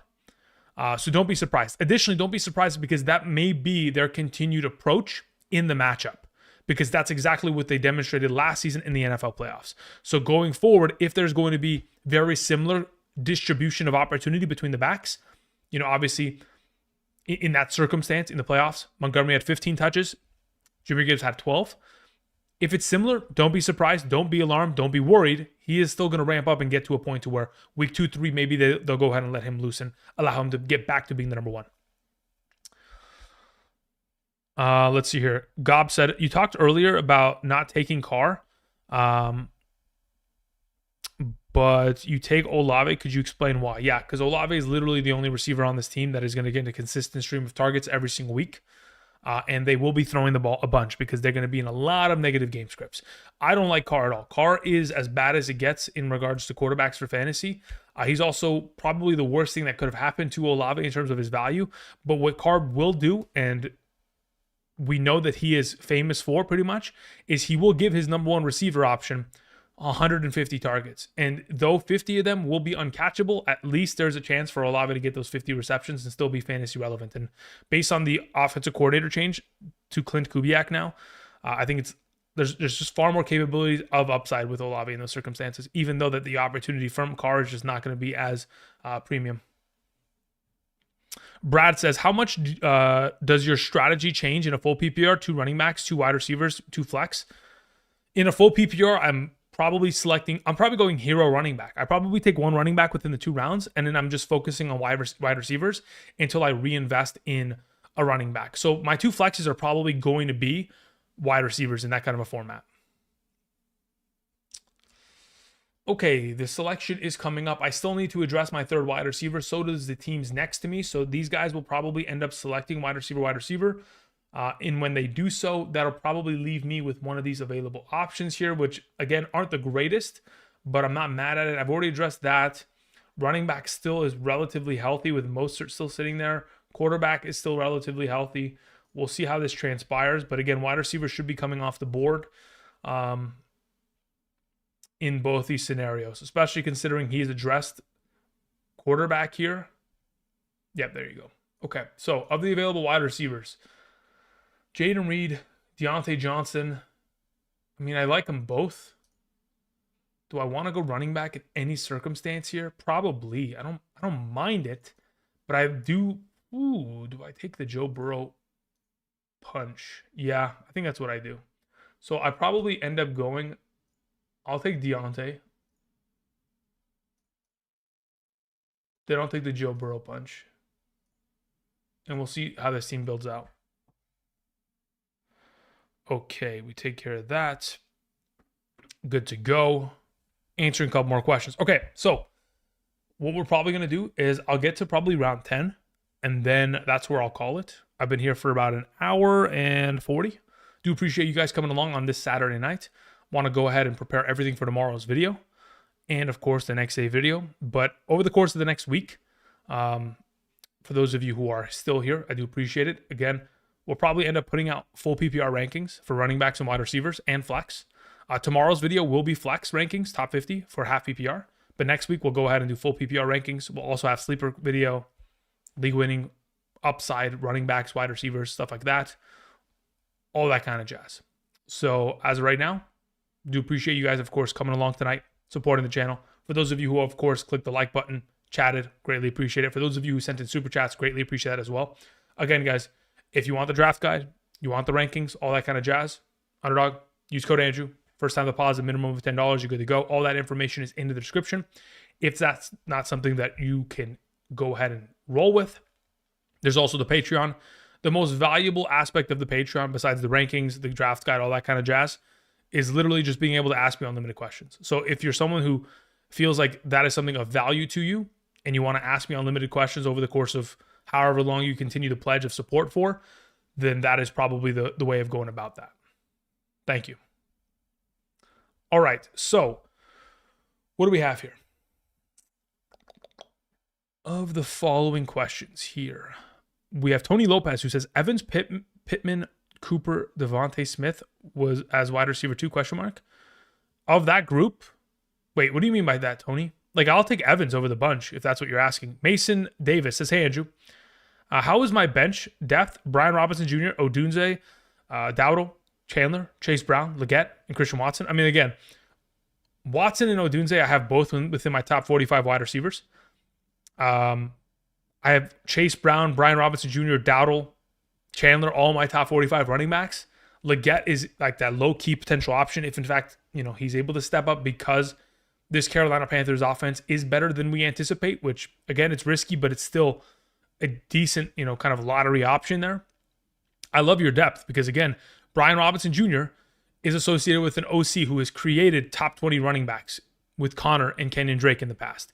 You have Chase Brown, who's associated with a backfield that could be of incredible value if he is to take over clearly. Odunze has he has history on his side being a top 10 first-round selection in his respective draft to being a top 36 wide receiver. Dowdle's associated with a top-tier offense that could take over. Ty Chandler could take over. There's a lot of if, ands, coulds, woulds, all that kind of jazz, but those are the kind of bench players I want. They truly are. Alpha, what's up? How you doing, Alpha? Yuzuki says, my hero running back full PPR, should I do this with the 4th pick? You can. Yes. I mean, look, here's the thing. Where else are you going to do it? Like, if you don't do it at 1.04, you're not going to be guaranteed to have one of those top 3 heroes, right? So you can get Brees Hall or Bijan on 1.04, and it's still close enough down the board to where your second round selection is a pretty solid wide receiver. So if you want to approach it like that, Yuzuki, I think that's perfectly fine. If you prefer to maybe not execute it as such and just take Amon-Ra St. Brown in the fourth, with 1.04, and then in the second round, grab a running back, maybe like ETN, and have him be your hero, you could do it that way as well. Or Pacheco or Achan, Henry, whatever ends up dropping to you in that circumstance. Alpha says, I easily disagree. Thank you, Alpha. My man. Okay, let's see here. Diego says, can you rate my team? I'm pick 6. Yeah, let's go. Where art thou? So pick 6. We are right here. Brees Hall, hero running back, with top 12 wide receiver, top 15 wide receiver, top 20 wide receiver, top 30 wide receiver. CJ. Okay, so where's the running back here? Because let's see what's available. So if you're going with the potential of like taking, I would say, where's Eckler? Eckler's like way down here for no reason. I don't know why Eckler's ADP is so ridiculously low. If you guys have heard Cliff Kingsbury talk about Eckler this offseason, he has said some crazy things. He said, like, we didn't expect to get Eckler this offseason because we thought that somebody else would get him, but somehow we got him. And he looks like he hasn't even lost a step. He looks like he can still be a number 1 RB for a team. So those kind of statements are pretty powerful, and you still double down on the idea of not getting an RB2. Eckler's probably in your sights, unless I take him from you, but we'll have to wait and see. Otherwise, again, in a 3 wide receiver league that you don't have, look, if you had 2 flex options here where you could start Rice and Jackson Smith as your flexes, great. But in this scenario, you probably should have just taken Zamir White right here. That should, or at least Ramondre. How did Ramondre get to 82? Look at that. Ramondre's right behind my shoulder. Wait, Swift is down here. Yeah, look, I don't like this pick. Right here, you don't need Jackson Smith here. You needed a running back, in my opinion. Look at like the volume of running back. I'm going to float up here. Look at these running backs that went. We needed one of these here. That's my only critique. If you're playing in a 2 flex league, it's fine. Yuzuki says, is it best to draft using your rankings vid each round? I'm on the clock. One moment. Yuzuki, let me see what is available. Coleman just got taken. That's fine. Ladwin Conkey's available. Okay. I want running back, though. Jalen Warren, Chase Brown, Brian Robinson Jr. is probably what I end up taking in this scenario. We'll take Brian Robinson. Love it. We don't need a tight end. We need wide receiver. Of the available options, Cortland Sutton's probably my highest ranked player. Joshua Palmer's kind of low-key in that position as well. We'd have to hope for him to come back. Yeah, we'll just take the Cortland Sutton tilt because, again, he's the number 1 receiver of his team, and I'll take the value there that I get. Is it best to draft using your rankings vids each round? You can. Look, people have told me that they've used those videos and they've won their leagues. But the thing is, unless you know the comparative values of when to take the running back in comparison to the wide receivers that are available, it's up to you, right? Like, you can use my flex rankings if you get them via Patreon or Underdog, but if you know how you're going to build your team and you're just looking at it in terms of, okay, I know how I'm going to build my team. I'm going RB, wide receiver, RB, tight end. If you know the order, you could just look at all 4 of those videos and just know who to select next. Like, I think it'll work that way. It's fine. All right. So we've gotten to a point in the stream in which, of course, we are close to round 10, but I want to go ahead and just swap back here. Again, I want to thank you guys for supporting the channel, joining us this afternoon. We're going to answer a couple more questions, and then we're going to go ahead and head out so I can get everything ready for tomorrow. Again, I do appreciate it. Much love. Let's answer these questions, and let's keep it moving. Jonathan Rife says, Jamar Chase, stay with or trade? Awesome. You are awesome. Thank you. Appreciate it, Jonathan. At this point, I keep hold. If you're going to trade him, you'd have to trade him for a top 8 player. So unless someone's willing to give you a top 8 player, which I don't think will be the case, you probably just hold. What are the odds of drafting 6 QBs and getting first in back-to-back seasons? 6 QBs? 6. I don't even know how to designate that with an answer. I don't even understand what happens there. Alfredo, what's up, Freddie? How you doing? Thoughts on going St. Brown and Gibbs, or would you rather get Kyron and Travis ETN. No, I'm okay with Sorry, I'm 100% great with the idea of going St. Brown and Gibbs. The stack does not bother me at all. It does not deter me from making that selection there. The Boss 1977 says 12-man keeper league, 3 players. Okay, keeper league, 3 players. Mine are Anthony Richardson, Saquon Barkley, CeeDee Lamb. I have the 4th pick. Would you take ETN, Marvin Harrison, Kyren Williams, Kenneth Walker in a half PPR? If it's my team, I'm taking Kenneth Walker there. If in fact, Kenneth Walker. If it's my team, I'm taking Kyren Williams. I'm literally highlighting Kyren Williams. I'm saying Kenneth Walker. Sorry. I'm taking Kyren Williams. If he is not available, I probably take ETN, and then I take Marvin Harrison 3rd, and then I take Kenneth Walker 4th in a half PPR. Thank you. Rate my team, half PPR. Quarterback is Josh Allen, Breece Hall, Kyren Williams, Rice, Michael Pittman Jr., McBride, Reed. Yeah, so your wide receivers are your technically weakest position. But again, Michael Pittman Jr. has been highly consistent. He's been a top 23 wide receiver in each of the last 3 seasons. Rice could very easily get into that top 24 conversation if what he was able to accomplish last season from week 7 through 17 continue as such this year. Again, he was 12 fantasy points per game. The history suggests that he has a 75% chance to improve his fantasy point production and an 84% chance to retain as a top 36 wide receiver. So he's in a pretty good spot there overall. Let's see here. Dalton Campbell says, I'm normally confident in my drafts, but I'm in a new league. 40-plus yard plays are 3 extra points, and a touchdown on top of it is 6+ points. Just a bunch of explosive players that correlate similarly with your lists. Honestly, I wouldn't even know where to begin with that. I've never played in a league that has that kind of additional format. It would change the math, but if I'm in your position, if you're looking for big play makers, especially like a wide receiver, like you'd have to go and find guys that are making deep plays down the field. Like if you go and Tyreek Hill would be the guy that I'm looking to try to get as much as I can, because I know he's a burner down the field and he's making plays of those kind of extents, right? So if you can go find players that are going to be able to extend their leads like that, great. Otherwise, I'm just drafting normally, and I'm hoping that maybe they have the potential of 40+ point plays, or 40+ yard plays. But outside of that, again, it's so random you can't really guess it. Hey, Andrew, I use your code, claim deposit offer. How do I access the rankings? So myself and or Underdog will send you an email. So you should get an email from Underdog within an hour.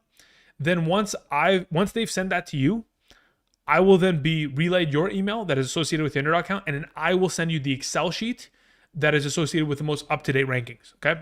Thank you for the question, Hardy, and of course, thank you for the support. Appreciate it. Am I almost on the clock? I am almost on the clock. Okay. Bummer. I guess I'll ask another time. I mean, we got the question, so hopefully that they didn't. Hopefully you're good to go there. Would you take Kamara over Higgins in a 2 wide receiver league? Depends on what else is available. Technically, based on rankings, I wouldn't mind it, but it depends on what else is available accordingly and what I have on roster at that time. Dakota Love or Joe Cool, and why? Freddie, brother, you know how this works. Go check the video. I am on the clock. Who do I want? Probably a receiver. Probably someone like Brandon Cooks, and then probably another back here. Probably Gus Edwards. Pretty easy there. Boom. Okay. You know how this works, Freddie. Just go look at the video, brother. You've been around this channel too long not to go check the videos, brother. Thank you. I appreciate it, though. Ruben Roberts says, thanks for all the content. Appreciate it. What's your best strategy for a full PPR through wide receiver league? Yeah, I would probably go with the hero RB strategy. Take one RB early and then just heavily impact your your roster with wide receivers. Probably 4 wide receivers within the first 7 picks. I'm in a league. I'm in a league like that, but not as many. Yeah, for bonus points. Yeah. Okay. That's for confirming rankings. Yep. No problem. Okay. Kamara, Higgins. Okay. Yeah, you're good. Okay, guys. I appreciate it. Thank you again. I'll be back tomorrow with a video. Top 50 flex players. Until then, enjoy the rest of your Saturday. Much love, guys. I'm going to go ahead and cue the greatest guitar solo of all time. And until next time, I'll see you guys. Peace.